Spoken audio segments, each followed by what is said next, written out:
Hello, friends. This is Dave Hurwitz, executive editor at ClassicsToday.com, here with the greatest recordings ever. And today I have an unexpected pleasure from a popular composer, but not his most popular work, but it deserves to be.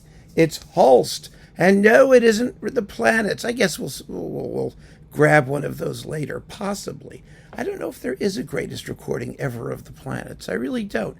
But there certainly is of this, the Hymn of Jesus. What an amazing work this is. It's about 20 minutes long, and it never gets played. And it never gets played because it's a big, expensive proposition. It uses a large orchestra and a double choir and a distant choir and a choir underwater and a choir on the moon. And it's very complicated, and in terms of logistics, and that means money. But wow, what a thrilling piece of music this is. And if you like the planets, you're gonna love this because it has all of the same elements, only with voices. For example, you get the space music with the celesta going, right at the beginning, actually. But there's also Gregorian chant stuff happening in it.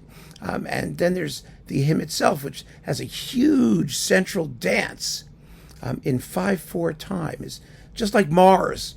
I mean, the rhythm is even similar. Mars is da da da dum bum ba ba bum ba da da dum bum ba ba bum, and this is dum ba dum bum bum ba bum bum ba dum bum ba ba bum ba ba dum bum ba ba bum.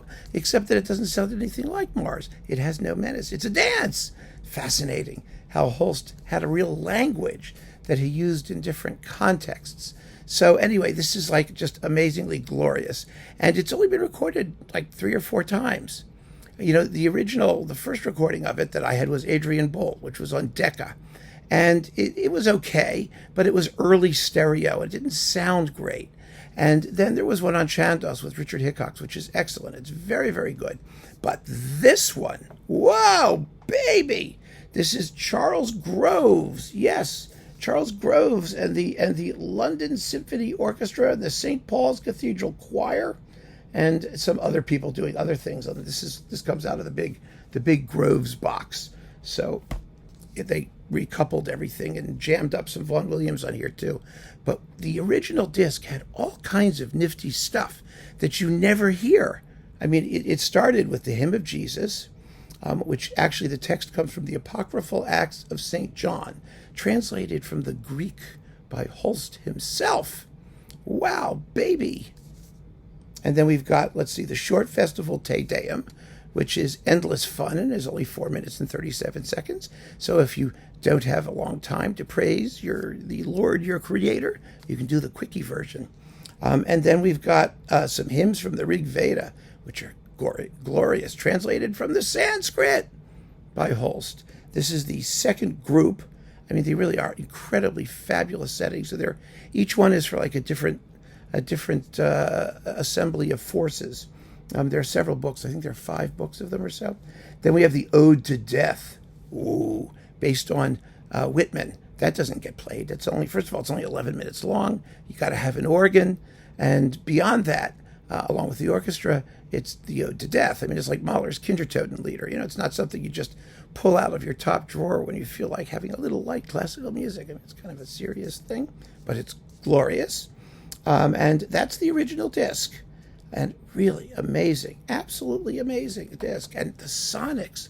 Remember, in their vintage days, EMI was making the most wonderful sounding recordings of the London Symphony, particularly. I mean, when Previn and the LSO were doing their golden years of stuff on EMI. I mean, they were just fantastic sounding.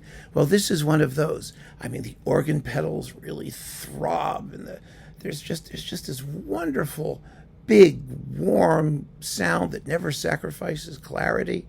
It's just spectacular. So, I mean, from an engineering standpoint, this is one of the greatest recordings ever made. I read some of your comments, people who really don't care about the performance as much as you care about the sonics. Listen to this. This is a sonic showpiece.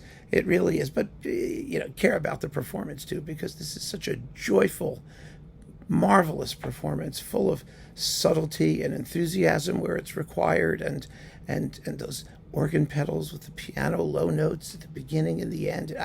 I just can't even tell you how much incident and fabulous, extraordinary sonic splendor that Holst packs into just like 20 some odd minutes of music. It really is. It's like the whole planet's in a little box, you know? And the text is absolutely multi-denominational. I mean, it doesn't matter what your religion is. It's just great. So give it a shot, and you'll be so dazzled that Holst, who, did the planets, of course he wrote more, and better too, sometimes. So keep on listening, friends. Thanks for joining me. Take care.